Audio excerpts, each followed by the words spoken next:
The Seasir Cast X BFS reel is the undisputed ultra budget king. Now, can this rod follow suit? Let's find out. Okay, so let's just have a quick once over of the rod. There it is there. Have a look at the butt section. Got this nice little piece of cork on the end there with a metallic orange logo on the end there.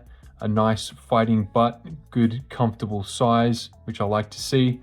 And it's got this nice metallic sparkly orange that transitions into the carbon fiber. I don't know if you can see that there, but that's pretty cool. It fades into the carbon fiber.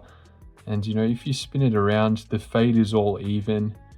Looks pretty nice. It's got some stuff on here, 40-ton carbon and legendary masterpiece designed by Seasir. And we've got a little orange piece here, another piece of foam, nice tapered, what is this, EVA foam here, and it's nice size. Yeah, it's nice and comfortable. If I grip it, you know, I don't have my hands coming off the bottom there, so that's perfect for me. And the reel seat, it's pretty cool, it's different.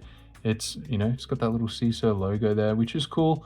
It's always good to see, you know, these rod brands have their own sort of branding on their rods, just sort of a little bit more professionalism rather than brands just sort of reselling a bunch of different rods. But yeah, have a look at this. It's kind of cool. It's unique. It's you know, it's textured in that it is not just a sort of like a print on there. It's actually, you know, diamond that you can feel there, if that makes any sense at all. But yeah, it's kind of unique, and it's got these kind of like shark fins there. That looks pretty cool. And then that transitions into a cool carbon fiber detail on there, which is nice and wide, a little bit more gold.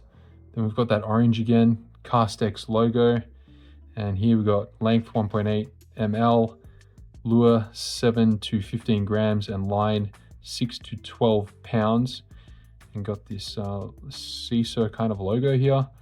And then that is got a gloss finish. And then after here, it transitions into a matte finish. You know, that sort of textured matte carbon blank finish. Then we'll go up and we got our first guide here. It's a black guide, and you know, epoxy work and all that is quite good. And it's got a little bit of orange detail. And then we've got our spigot here, and the spigot, you can see some sort of like carbon fiber detail. It's not sort of kinda, you can see some carbon fiber detail in there, but that is that. Don't forget to please drop a comment and a like, and set a hook in that subscribe button. Then we go to our tip section.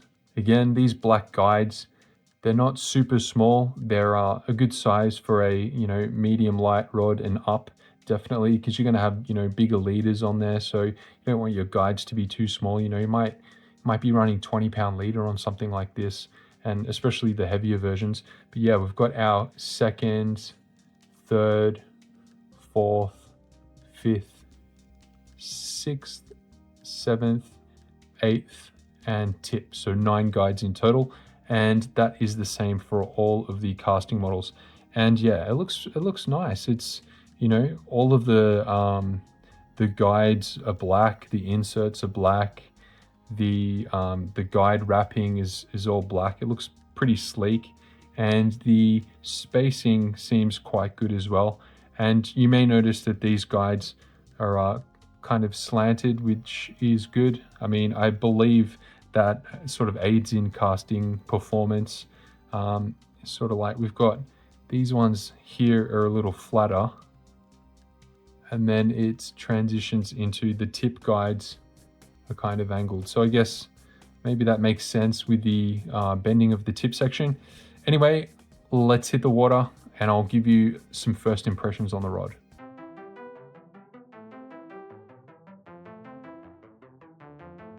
It's been super windy lately, but I got out for a few casts with 11 grams, and I gotta say, I think this rod is definitely good value for money. The casting weight is pretty much spot on. It's very comfortable to use. It's relatively lightweight, and I think it's a good buy. I'll do a more in-depth review video in the future. Anyway guys, thanks for watching. Catch you next time.